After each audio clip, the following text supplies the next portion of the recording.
খাবার টেবিলে বসে কমলিনীর সঙ্গে ঝগড়া লেগে গেল নতুন। সম্পূর্ণটা জানতে এক্ষুনি ভিডিওতে লাইক দিয়ে চ্যানেলটিকে সাবস্ক্রাইব করে না টেনে দেখতে থাকুন। গল্পের শুরুতে দেখা যাবে কমলিনী সকাল সকাল উঠে নতুনের জন্য ব্রেকফাস্ট বানিয়ে নেয়।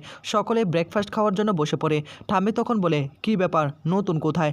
নতুনকে কি ডাকুনি নাকি তোমরা? কমলিনী তখন বলে, আমি তো ডেকেছি। এদিকে নতুনও সেখানে চলে আসে আর নতুনকে দেখে তখন বলে, হ্যাঁ রে নতুন, তোর কথাই বলছিলাম, বসে পড়। নতুন তখন বলে, না মাসিমা, আমি এখন খাবো না, আমাকে একটু বের হতে হবে। তখনই ঠাম্মি বলে, সে আবার কি কথা, সকালে জলখাবার না খেয়ে বের হয়ে যাবি? নতুন তখন বলে, না মানে আমার একটু ইনস্টিটিউটে যেতে হবে, ইমার্জেন্সি একটা কাজ রয়েছে আর সেজন্য আমাকে একটু সকাল সকাল উঠতে হয়েছে। কমলিনী, তুমি কি আসলে হসপিটালে যাবে নাকি? হসপিটালে যদি তুমি যাও তাহলে আমি ইনস্টিটিউট থেকে আমার গাড়িটা পাঠিয়ে দেবো। এদিকে মিঠি তখন বলে ওঠে, মা দেখো, তোমাকে স্পষ্ট করে একটা কথা বলতে চাই, যে ছেলে তোমার কথা চিন্তা করে না, তুমি কেন তাকে দেখতে যাবে? তুমি কোনোভাবে হসপিটালে যাবে? নতুন কাকু, তুমি মাকে কিছু বলতে পারো না? নতুন তখন বলে, আমি আর কি বলবো, এখন তোর মায়ের ইচ্ছে, আমি বললেই তো আবার আমার ওপর রেগে যাবে আর আমি কিছু বলতেও চাই না। যদি সেই সন্তানের জন্য যেতে চায় আমার আপত্তি নেই। এদিকে তখনই কমলিনী নতুনের দিকে তাকিয়ে বলে, তোমাকে আবার কষ্ট করে গাড়ি পাঠাতে হবে না, আমি অটোতে করে কিংবা বাসে করে চলে যেতে পারবো। নতুন তখন বলে, হ্যাঁ আমি জানি সেটা তুমি যেতেই পারবে, কিন্তু আমার ইনস্টিটিউটে যাওয়ার পর তো আমার গাড়িটা একদম ফাঁকা পড়ে থাকবে আর সেজন্য আমি বলছিলাম আমি পাঠিয়ে দেবো। এদিকে বাবেল তখন বলে ওঠে, মা এসবের কী দরকার, কেন তুমি সেখানে যাবে? তোমাকে তো শুধু শুধু অপমান করে দেবে, সে অপমানগুলো গায়ে নেওয়ার জন্য তুমি হসপিটালে যাবে? একদম যাওয়ার দরকার নেই, বরং আমি গিয়ে একটু খবর নিয়ে আসবো দাদাভাইয়ের কী খবর না খবর। তখনই আবার কমলিনী বলে, না না, এটা তুই বলতে পারিস না, আমার ছেলে বলে কথা, ও না চাইলেও আমাকে যেতে হবে। আমাকে অপমান করুক আর যাই করুক না কেন, আমাকে তো ওর সঙ্গে একবার দেখা করতেই হবে, সেখানে থাকুক অন্য কেউ, তাতে আমার কিচ্ছু যায় আসবে না। নতুন ঠাকুরবো, তুমি শুধু শুধু কষ্ট করে আর গাড়ি পাঠাতে যেও না, আমি আমার মতো করে চলে যেতে পারবো। ঠাম্মি তখন বলে, বৌমা একটা কথা বলছি, ছেলেটার জন্য না আমারও মনটা খুব খারাপ হচ্ছে, জানো তো, তুমি ছেলেটাকে বুঝিয়ে আবার এই বাড়িতে ফিরিয়ে আনো। আমি জানি ও এ বাড়িতে আসবে না, তবু তোমার বলা বলতে পারো। আর হ্যাঁ, আমাকে ওর সঙ্গে একটু দেখা করাতে হবে, তোমরা কেউ যদি পারো আমাকে একটু সঙ্গে করে নিয়ে যেও, আমার না মনটা খুব ছটফট করছে ছেলেটাকে দেখার জন্য। বুবলে যে এমন একটা কাজ করবে আমি কখনো কল্পনা করতে পারিনি, আমাকে সবটা বলেছিল যে তার মা এমন কোনো কাজ করলে সে নিজেকে শেষ করে দেবে। তোমাকে আমি বলেছিলাম বাপু, সেদিনই বলেছিলাম, তুমি তো আমার কথা কোনো শুনলেই না। দেখো এবার কি হয়েছে না হয়েছে, এখন যাই হয়ে যাক না কেন, এখন ছেলে কি চায় সেটা তোমাকে আগে ভাবতে হবে বোমা, আমি তোমাকে বলে দিলাম। এদিকে কমলিনী তখন বলে, ও যাই ভাবার ভাবুক, তাতে আমার কিচ্ছু যায় আসবে না, কিন্তু আমি অন্তত একবার মা হিসাবে ওকে দেখতে যেতে পারি। এদিকে নতুন তখন মাসি বুবলাই চাইলে এখনও এই বাড়িতে এসে থাকতে পারে, আমার তো এতে কোনো আপত্তি নেই, সব সময় তার জন্য দরজা খোলা আছে। আমিও তো বুবলাইকে নিজের সন্তানের মতোই দেখি, এখন সে যদি এরকম একটা কাণ্ড করে আমাকে দূরে ঠেলে দেয় তাতে তো আমার কিছু যায় আসবে না। তখনই আবার ঠামে বলে ওঠে, হ্যাঁ নতুন, তুইও একটু বুঝিয়ে ওকে এই বাড়িতে ফিরিয়ে আনার ব্যবস্থা কর। নতুন তখন বলে, আমি যতটুকু পারছি ততটুকু চেষ্টা করছি, এর থেকে বাইরে তো আর কিছু করতে পারবো না, আমি যাচ্ছি, আমার বরং দেরি হয়ে যাচ্ছে। কমলিনী তখন বলে, তোমার জন্য সকাল সকাল আমি উঠে ব্রেকফাস্ট বানালাম, তুমি না খেয়ে চলে যাবে, এটা তোমার থেকে আমি আশা করিনি। তখন নতুন বলে, কেন জোরাজুরি করছো, আমি ক্যান্টিন থেকে কিছু খেয়ে নিব, আমার একটু তাড়াহুড়ো আছে, ইনস্টিটিউটে যেতে হবে, সেজন্য আমি সকাল সকাল উঠে পড়েছি। এখন আমার জন্য নাস্তা বানিয়েছো, বাড়িতে তো আরও অনেক লোক রয়েছে খাওয়ার, তারা খাবে না নাস্তা? তারা তো খাবে, নাস্তা তো আর নষ্ট হয়ে যাবে না। বাবিল তখন বলে, নতুন কাকু কতক্ষণ লাগবে? জাস্ট কিছুক্ষণ সময় লাগবে, খেয়ে যাও না, কি এমন হয়ে যাবে? এদিকে তখনই আবার মিঠি দাঁড়িয়ে বলে, তুমি কেন আমাদের থেকে এভাবে দূরে দূরে থাকছো? মা তো বললো তোমাকে ব্রেকফাস্টটা করে যেতে, করে যাও না। তখনই নতুন বলে, দেখ মিঠিমা, আমার তো একটু ইমার্জেন্সি আছে আর আমি তো রাতে আসবো, রাতে এসে তো একসঙ্গে আমরা খাবো, তা না হলে আমি কোথায় খাবো বলতো, তোরা এরকম কেন মনে করছিস? এদিকে কমলিনী জোর করে তার জন্য ব্রেকফাস্ট বানিয়ে আনে আর তখনই কমলিনী বলে, আমি এত কথা শুনতে চাই না, তুমি খেয়ে তারপর ইনস্টিটিউটে যাবে, এর থেকে আমি আর কোনো কিছু বলতে পারবো না। এই বলে তখন কমলিনী হুঙ্কার দিয়ে ওঠে। তখনই নতুন বলে, কেন জোরাজুরি করছো? আচ্ছা ঠিক আছে, আমি অল্প কিছু খেয়ে বের হচ্ছি, কিন্তু এতটুকু খেতে পারবো না। তা তুমি খাবে না? তুমি বসে পড়ো একসঙ্গে। কমলিনী তখন বলে, আমার এখন খেতে ইচ্ছে করছে না। তখন বলে, ইচ্ছে না করলেও তোমাকে খেতে হবে, তোমার শরীর তো দিন দিন অসুস্থ হয়ে যাবে, তুমি কেন বুঝতে পারছো না? তোমার খাওয়া দাওয়ার জন্য তোমার 90% শরীর খারাপ হয়ে যাচ্ছে, সেদিকটা খেয়াল রাখতে হবে। তখনই কমলিনী বলে, যা সুস্থ হওয়ার তা হয়ে গিয়েছি, আর কোনোভাবে অসুস্থ হব না আমি, আমার শুধু ছেলেটাকে নিয়ে চিন্তা, আর আমার এরকম একটা সিচুয়েশনে কোনোভাবেই গলা দিয়ে খাবার নামবে না, আর আমার না এগুলো সহ্য হয় না একদম। তোমরা খাও, আমি বরং ওইখানে গিয়ে কিছু একটা খেয়ে নিব, চা বিস্কুট কিছু একটা খেয়ে নিব, আগে আমি আমার ছেলেটাকে দেখি। আমি তখন বলি, এই সব কিছু না তোদের জন্যই হয়েছে রে, আমি বলতে বাধ্য হলাম, তোরা আমাকে খারাপ ভাবতেই পারিস। এদিকে নতুন তখন বলে, মাসি নিশ্চয়ই তুমি আমাকে দোষারোপ করছো, এই সব কিছু আমার জন্য হয়েছে তাই না? আমি কোন দিকে যাব? এদিকে কমলিনী নতুনের দিকে তাকিয়ে থাকে আর তখনই বাবিল বলে ওঠে, নতুন কাকু তুমি কারো কোনো কথায় কানই দিবে না, যে যা বলার বলুক, তাতে তোমার কিচ্ছু যায় আসবে না, তুমি তোমার মতো করে চলতে থাকো। এত কথা শোনার, এত কথা ভাবার কি সময় আছে নাকি? কেন তুমি এগুলো কানে নিচ্ছ? এদিকে তখনই কমলিনী বলে, আমার জন্য তোমার এত কিছু সহ্য করতে হচ্ছে। নতুন তখন বলে, না, এত কিছু কই সহ্য করলাম, আমার কপালে ছিল সেজন্য আমি সহ্য করে যাচ্ছি। হঠাৎ করে দেখা যাবে ফোন করে নতুনের ফোনে কে যেন, আর তখনই ফোনটা রিসিভ করে। এদিকে তখন এক সিনিয়র ডক্টর ফোন করে, আর তখনই বলে, আপনি কি আমাকে চিনতে পারছেন স্যার? আমি হসপিটাল থেকে ফোন করেছিলাম। আর তখনই নতুন তখন বলে, না, আপনাকে তো আমি চিনতে পারলাম না, কে আপনি আর কোন হসপিটাল থেকে বলছেন? আর তখনই সে ডক্টর বলে ওঠে, দেখুন আপনাদের রিলেটিভ এই হসপিটালে ভর্তি আছে, আর আমি সেখান থেকেই বলছিলাম। আমাকে একজন সিনিয়র ডক্টর হিসাবে এখানে অ্যাপয়েন্টমেন্ট করেছে, আর আমি আপনার একজন ছাত্র, আমাকে আপনি করে বলবেন না প্লিজ, হয়তোবা আপনি আমাকে চিনতে পারবেন না। তখনই নাম বললে ডক্টরকে চিনতে পারে নতুন। নতুন তখন বলে, ও, তোমাকে তো আমি চিনতে পেরেছি, তা তুমি ওই হসপিটালে আছো?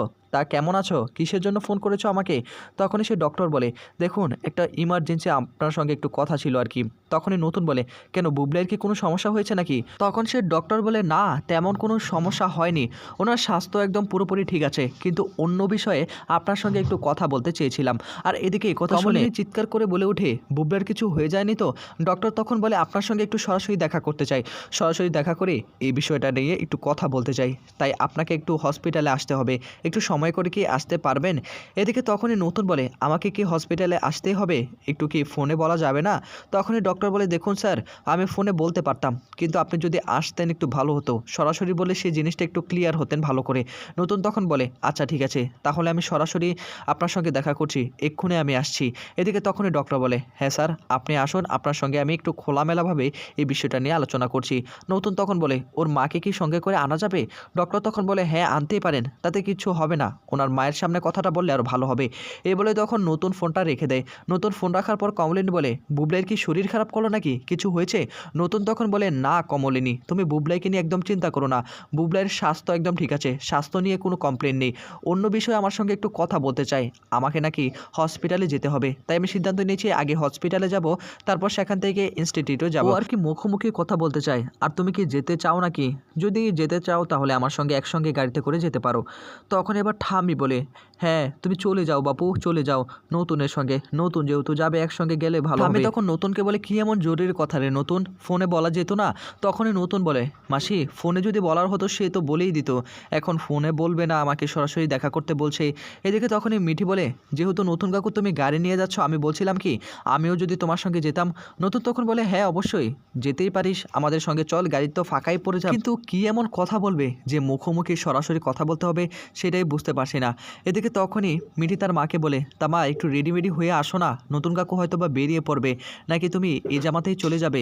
এদিকে তখন আবার বাবিল বলে, বলছিলাম কি নতুন কাকু, তোমরা যেহেতু সকলে যাচ্ছ আমিও যাব, আমি তাহলে বাইক নিয়ে চলে যাই, সেখান থেকে আমি আমার অফিসে চলে যাব তাড়াতাড়ি। নতুন তখন বলে, হ্যাঁ তোর তো দাদা হয়, তোর তো যাওয়ার দরকার, যেতেই পারিস। এ বলে তখন নতুন খাবার দাবার শেষ করে উঠে পড়ে। আর তখনই নতুন কমলিনীকে বলে, তা কমলিনী তোমার যদি যাওয়ার হয় একটু রেডি হয়ে তাড়াতাড়ি নিচে আসো, আমি গাড়িটা বের করছি। নতুনও চলে আসে, নতুনকে তখন কি যেন বলতে থাকে এবং নতুনকে জড়িয়ে ধরে ফেলে। এদিকে কমলিনীকে তখন নতুন বলে, তুমি কি এই কাপড় পরে চলে যাবে? তখনই আবার কমলিনী বলে, হ্যাঁ যেতেই পারি, কাপড় তো একদম পরিষ্কারই আছে, এটা পরে যাব। আর এখন আমার কাপড় বদলাতে একদম ভালো লাগবে না, সেই মন মানসিকতা এখন আমার নেই, চলো তাহলে আমরা একসঙ্গেই বেরিয়ে পড়ি। এই বলে তখন কমলিনী, নতুন, মিঠি সকলে সিদ্ধান্ত নেয় সেখান থেকে বুবলাইকে দেখার জন্য চলে যাবে। বাবেল তখন বলে, তাহলে তোমরা যাও, আমি তাহলে আমার বাইক নিয়ে আসছি তোমাদের পেছন পেছন, সেখান থেকে আমার অফিসে চলে যাব খুব তাড়াতাড়ি। এদিকে কমলিনী বলে, সাবধানে আসিস বাইক নিয়ে। এই বলে তখন কমলিনী এবং নতুন সেখান থেকে চলে যায়। অন্যদিকে দেখা যাবে যে কুর্চি যায় ডাবলুর বিয়েতে, অর্থাৎ তার ছেলের বিয়েতে। তার ছেলের বিয়েতে গিয়েও নানা কথার সম্মুখীন হয়েছে কুর্চিকে আশেপাশের লোকেরা বলে, ছেলের বিয়ে এতক্ষণে আসার সময় হলো, কাজবাজ তো শেষ হয়ে গিয়েছে। তখনই কুর্চি বলে, আমি দেরি করে এসেছি তো কি হয়েছে, আপনারা তো আছেন তাই না, আপনারা তো সব কাজ সেরে ফেলেছেন, আর আমি তো মা, আমি অতিথি হিসাবে এসেছি, 2-1 দিন থাকবো, তারপর তো এখান থেকে চলেই যাব। যেহেতু আপনারা সম্পূর্ণ কাজ করে ফেলেছেন, তাহলে আপনার বাকি কাজটা করতে পারেন, আর যদি কাজ কিছু থেকে থাকে অবশ্যই আমি সেগুলো করতে পারবো, আমার কোনো আপত্তি নেই। আর এদিকে তখনই আবার ডাবলু বলে ওঠে, মা তুমি কেন এইভাবে কথা বলছো? তোমাকে তো আমরা আর কোথাও যেতে দিব না। বাবার সঙ্গে আমার কথা হয়েছে, বাবা বলেছে তুমি যদি চাও এই বাড়িতে থাকতেই পারো। তখনই আবার কুর্চি বলে, তোমার বাবা বললেই কি আমি এই বাড়িতে থেকে যাব? তোমার বাবা কি আমাকে মুখে বলতে পারলো না? এত বছর যাবত আমি আমার বাপের বাড়িতেই থেকেছি, স্বাধীনভাবে থেকেছি, তা কেন আমাকে এভাবে এসে আমাকে স্বাধীনতা ভেঙে এখানে থাকতে হবে? আমি এখানে থাকতে যাব না। গ্রামের সকল লোকেরা বলে, অয়নদা তোমার স্ত্রী এত দেরি করে এসেছে, আবার এতগুলো কথা শোনাচ্ছে। এদিকে তখনই অয়ন বলে, আপনারা কেন এই কথার মধ্যে ইনভলভ হচ্ছেন কিছুই বুঝতে পারছি না। আমাদের স্বামী স্ত্রীর ব্যাপার, আমরা তো কথা বলছি, তাই না? এত কথা বলার কি দরকার? আপনারা আনন্দ করুন না, আজকে বিয়ে বাড়ি বলে কথা। এদিকে কুর্চিকে তখন প্রশ্ন করে, খাবার দাবার রান্না কিছু বাকি রয়েছে, তুমি কি করবে? কুর্চি তখন বলে, হ্যাঁ অবশ্যই, যদি থেকে থাকে বাকি কাজটা আমি করে নিতে পারবো। সকল লোকেরা প্রশ্ন করে, অয়নদাকে কিভাবে তুমি ঠকাতে পারলে? হ্যাঁ, এতদিন বাপের বাড়িতে ছিলে। হ্যাঁ, তখনই আবার কুর্চি বলে ওঠে, আপনাদের অয়নদাকে আমি নিজে ঠকাইনি, বরং ও আমাকে ঠকিয়েছে। আর আমি তো ওকে ছেড়েই দিয়েছিলাম, ওকে তো আমি বলেছিলাম নতুন করে সব কিছু শুরু করার জন্য, ও তো করেনি, আমি তো একদম প্রস্তুত ছিলাম। এদিকে তখনই ডাবলু বলে, মা তোমার সঙ্গে আমার স্ত্রী একবার কথা বলতে চাই, তুমি কি কথা বলতে চাও নাকি? এদিকে তখনই আবার কুর্চি বলে ওঠে, কথা বলতে চায়? আমার সঙ্গে কি এমন কথা বলবে? হ্যাঁ অবশ্যই কথা বলবো, বলবো না কেন? তুই সময় করে একবার ফোনটা ধরিয়ে দিস, তাহলে আমি কথা বলবো। গ্রামের সকল লোকের আবার প্রশ্ন তোলে তার বৌদিকে নিয়ে, শুনলাম তোমার বৌদি নাকি এ বুড়ো বয়সে কি করেছে? তখনই কুর্চি বলে ওঠে, হ্যাঁ করেছে, আপনারা যেহেতু শুনেইছেন তা কেন আমাকে প্রশ্ন করছেন? আমি তো এই প্রশ্নের উত্তর এগুলোই দিব, আপনারা তো সবটাই জানেন। তখনই গ্রামের লোকেরা বলে, এরকম বুড়ো বয়সে এই কাজগুলো কি করে করতে পারলো? একদম আনন্দ আহ্লাদ যেন বেয়ে বেয়ে পড়ে। ছি ছি, এগুলো ভাবতেই না ঘেন্না লাগছে।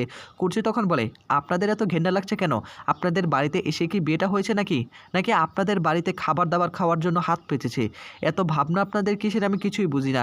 নিজের খেয়ে নিজেদের চরকায় তেল দেন না। তখনই অয়ন আর ডাবলু রেগে যায় এবং সকলের সামনে বলে ওঠে, আপনারা এভাবে কেন কথা বলছেন? হ্যাঁ, আমার মায়ের সঙ্গে, আমার মায়ের বাপের বাড়িতে কি হয়েছে না হয়েছে সেটা জেনে আপনাদের